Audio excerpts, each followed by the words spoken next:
टाटो बचो अस्सलाम वालेकुम वरहमतुल्लाहि वबरकातुह। उम्मीद छम कि अल्लाह ताला सन्द फजल करम सती तुम वारकार अल्लाह ताला थो सलामत। शहमी जमाज बापत कशर किताब हुंद यह सबक यथ नाव आटुक पाटुक यस पारान अत मज ड्रामा अमुक मेन किरदार सुल्तान इस बच्चे आसान अमिस मूल तो मोज यह ज्यादा खेन सालस गसित पत्ता ज्यादा खेत पत् बेमार सपदान यम सद अंदरम अंदरम म्याद बाकी निज़ामी हाजमो डाइजेस्टिव सिस्टम मुतासर गसित पत् अमिस तफ वगैरह खसान तो यह दाद संग दनान बेमार सपदान अमिस इलाज खतर मोल मोज डॉक्टर अनान मोल डॉक्टर अनान तो मोज तसला दिवान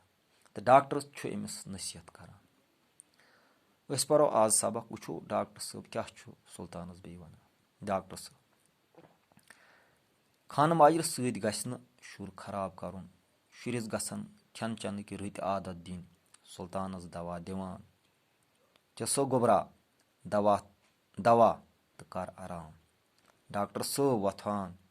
तो अबा जान नेरान अमिस पत पत मोज वुच तो किस कत वन नई डॉक्टर साहबन कर वन आराम सुल्तान बनाए आस वन जहान आटुक पाटुक खेवान यानी सुल्तानस दवा दिवान डॉक्टर साहब मगर नसीहत करान कि खान माजर अमिस मालिस माज खान माजर सत बच्चे खराब कर यानी खान माजर ये कोर बच्चे यी मंग ती अख चीज आसस जरूरत थस ब्रोट कन 10 थस ब्रोट कन यल त्रो रजील बनो पन्नी मर्जी हुंद मालिक बनो अमिस रत आदत हेचन कि खेन चेनक रत आदत वतन बेहनक रत आदत कथ कर रुत आदत वक्तस कदर करनक आदत अमिस मज असल कथ पौद कर नतीज नेरान कि रजील बनान अमिस यह मर्जी गि ती कर तो अमिस लकचार पे आदत अमिस मज पौद गसान तो नतीज नेरान यह कि बोट वत पत् अमिस आदत बदलित हेकान कह अमन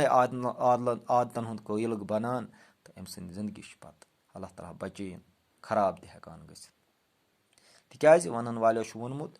दपान आदत मर्ज चलान हकीम वान आदत छुन चलान हेकान बदलित कह यानी मर्ज गो दूर ददस हेको इलाज कर आदत यमिस यह गो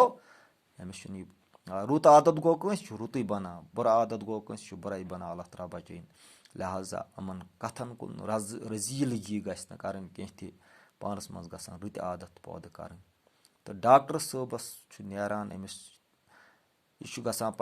पन्नस गरस कुन वापस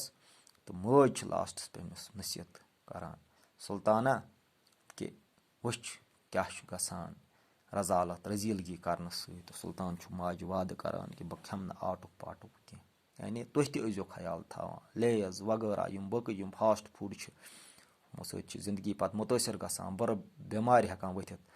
तो पन आदत गसान रुत बनावन लकचार पे पन पान गस रजीलगी नश खान माजर नश दूर थवन तो अजक पे गस रुत बन कोशिश कर यह अजुक सबक वसलाम।